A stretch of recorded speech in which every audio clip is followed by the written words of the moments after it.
नमस्कार, मैं गुरदीप। आप देख रहे हैं खबर पड़ताल। इस वक्त हम पहुंचे हुए हैं ग्राम पंचायत करघटिया में और यहां से जो प्रत्याशी हैं ग्राम सभा के लिए ग्राम प्रधान के पद पे लड़ रहे हैं रणजोत सिंह जोधा, इस वक्त हमारे साथ में। सबसे पहले खबर पड़ताल में आपका स्वागत है। जी धन्यवाद जी आपका गुरदीप भाई, और खबर पड़ताल के सारे दर्शक जो आपके चैनल के माध्यम से देख रहे हैं, मैं उनका बहुत बहुत धन्यवाद करता हूँ। रणजोत सिंह जी, सबसे पहला सवाल हमारा यही है कि आप करघटिया से प्रधान पद के लिए दावेदारी कर रहे हैं और आपने काफ़ी कन्विंसिंग भी की है। मैं लगातार देख रहे हैं हम लोग कि आप लोग लगातार क्षेत्रों में जा रहे हैं। क्या लगता है आपको कि आजकल कैसी समस्याएं ग्राम सभा के लोगों की, आपने उन लोगों से पूछा भी होगा, और कैसी समस्याएं आपको लग रही हैं कि गांव में जिस करघटिया से आप ग्राम प्रधानी का चुनाव लड़ रहे हैं, कौन सी ऐसी समस्याएं हैं जिनका समाधान अभी तक नहीं हुआ और आगे चल के इनका समाधान होना चाहिए? क्या लगता है, क्या है क्षेत्र की समस्या?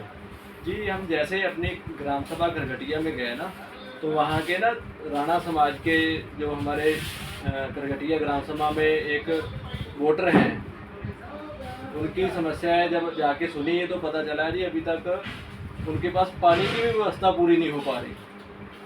पाइपलाइन बिछ गई है, एक घर में पानी जा रहा है, अगर दूसरे घर थोड़ी दूर है तो उधर पानी नहीं पहुंचता और बिल आ जाता है। उन्होंने ये हमें बताया। बाकी एक उनकी समस्या और थी, कई तरीके की समस्या तो कई हैं। एक समस्या उनकी निकल कर आई कि उनका कोटा उनके गांव से दूर है और उनके पास कोई भी सवारी या कोई साधन नहीं है जिससे वो जाके वहाँ से अपना राशन लेके आ सके। ये भी उनकी बहुत बड़ी समस्या थी जो हमें उन्होंने बताई है। रणजोत सिंह जी, आप युवा हैं, ज़्यादातर क्या होता है कि जो जनप्रतिनिधि होते हैं चुनाव जीतने के बाद में, जैसे वो क्षेत्र पंचायत सदस्य हो या जिला पंचायत सदस्य हो या ग्राम प्रधान हो, ज़्यादातर हमने ग्राउंड रिपोर्ट में देखा है कि जो ग्राम प्रधान भी होते हैं जीतने के बाद में क्षेत्र की समस्याओं को मजबूती से नहीं उठा पाते जहां से उनका समाधान होगा। आपको क्या लगता है कि एक ग्राम प्रधान कैसा होना चाहिए? जहाँ तक मेरा मानना है कि अभी तक जो भी ग्राम प्रधान बनता है उसका सबसे पहले तो यही होता है कि बड़े बड़े अक्षरों में अपनी गाड़ी पर सरपंच या ग्राम प्रधान लिखना और छोटे छोटे झगड़ों में जाके एक पक्ष लेना या कुछ भी करना। और वो जो सरकार की नीतियां हैं उनकी तरफ तो ध्यान वो कर ही नहीं पाते, क्योंकि उनके पास और भी कई काम होते हैं, ऐसे उन्होंने काम करने होते हैं या कोई उनका अपना कारोबार है, वो उसी में देखते रहते हैं। इधर बस एक बार प्रधान बन गए, उसके बाद में छुट्टी पब्लिक को तो देखना ही नहीं। कितना सहयोग मिल रहा है आपको ग्राम सभा से जहां से आप चुनाव लड़ रहे हैं? किन किन लोगों का सहयोग मिल रहा है आपको? पहले तो हमारा करघटिया ग्राम सभा है जो, उसमें 3 गांव आते हैं, कुछ कॉलोनियाँ हैं और एक दड़ा फार्म गांव है जहाँ के हम मूल निवासी हैं। दड़ा से तो हमें बहुत ज़्यादा कह सकते हैं कि एक तरफा ही सहयोग है। बाकी करघटिया के भी सारा पूरा समाज, राणा समाज, कमोल समाज सब हमारे साथ हैं। तो बहुत अच्छा, जहाँ भी जाते हैं लोग आके मिलते हैं और पहचानते हैं, तो बहुत अच्छा लगता है जब वहाँ पहुँचते हैं। बहुत कम समय रह गया अब चुनाव में। आपको पता है 24 तारीख को वोट डाले जाएंगे, 31 को इसके नतीजे आ जाएंगे। आप लोगों ने कहा कि आपके साथ सब लोगों का सहयोग है। जिस क्षेत्र से आप लड़ रहे हैं, करघटिया से ये दाड़ा जहां आप रहते हैं, जहां निवास है आपका, वहां का गांव का भी आपको सहयोग मिल रहा है। क्या लगता है कि अगर जनता ने आप पे भरोसा जताया और आपको प्रधान बना के यहाँ से भेजा, तो सबसे पहली प्राथमिकता आपके क्षेत्र के प्रति क्या रहेगी? प्राथमिकता जी सबसे पहले तो विकास ही है और सरकार की जो योजना है, जैसे सरकार के साथ मिलकर, प्रधान का कोई इतना ज़्यादा लंबा चौड़ा बजट नहीं होता, पर अगर बंदा कहीं बातचीत रखने वाला हो आगे, जैसे हमारे बीजेपी सरकार में सौरभ बहुगुणा जी कैबिनेट मंत्री है, उनको हमने अभी तक जो भी काम बताया वो कभी उन्होंने निराश करके नहीं भेजा। तो इसी हिसाब से अगर हम प्रधान बनते हैं तो आगे उन्हीं के संयोग से जो भी दिक्कत आएगी उनसे खींच के जो भी है बजट और काम करवाया जाएगा।